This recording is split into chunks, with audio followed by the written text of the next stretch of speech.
The while loop in Python repeatedly executes a block of code as long as a specified condition remains true. It evaluates this condition before each iteration.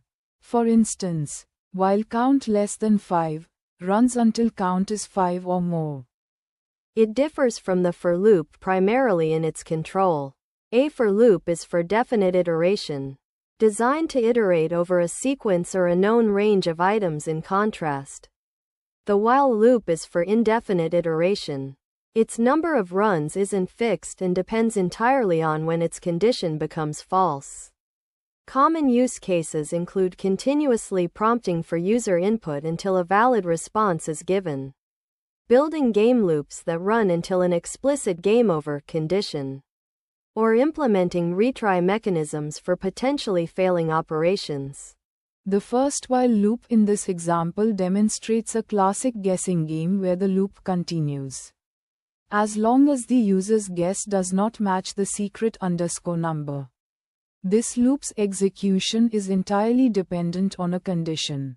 Guess equals secret underscore number remaining true, meaning the number of iterations is unknown until the condition eventually becomes false.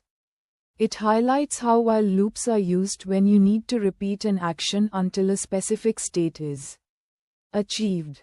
In contrast, the for loop provided simply iterates a definite number of times over a sequence generated by range 1, 4. This loop will always print for loop count exactly 3 times, for 1, 2, and 3, as its iteration count is predetermined by the sequence it's iterating over.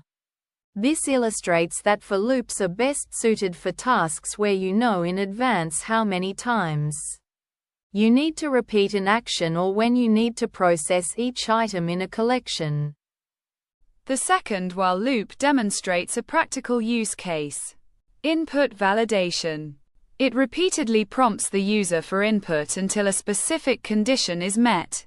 In this case, the input must be an alphabetic string and at least 3 characters long.